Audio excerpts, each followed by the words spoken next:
All right, this is my last video I've got to work on for today. This is just a quick reminder on how do you decide how you want to solve. We're going to use that discriminant value, the b squared minus 4ac, that little formula. Once we figure out that number, that will help us know how we can attempt to solve our quadratic. When you get 0, that means you can pretty much do any method. You can factor, quadratic formula, completing the square, or you can graph it.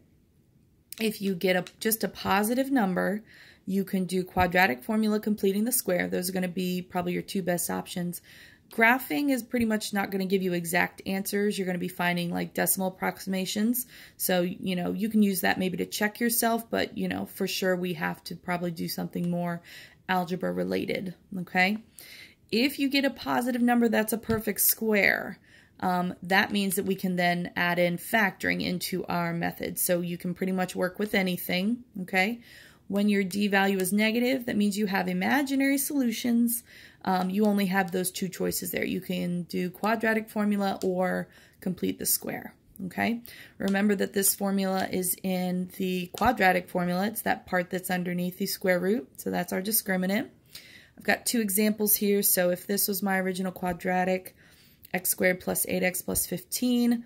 So I've got my a value is 1, b value is 8, c value is 15. So if I plug that in for my formula, I'm doing 8 squared minus 4 times 1 times 15. So I get a d value of 4. So 4 is positive and it's a perfect square. So I have a choice. I can factor, I can do quadratic formula, I can complete square. And then I could graph it to check myself and make sure I found the right solutions. Okay. This other one here, we have x squared plus 4x plus 9. So my a value is 1, b value is 4, c value is 9. So when I do my formula, we would be doing 4 squared minus 4 times 1 times 9. I get negative 20 as my discriminant. So that would mean since I get a negative number, we're dealing with imaginary solutions. The only two choices I have to try to solve, I can do it by quadratic formula or I can do it by completing the square. Okay, so that's going to be what you mainly focus on your test. Remember, there's a set of questions where you can solve however you wish.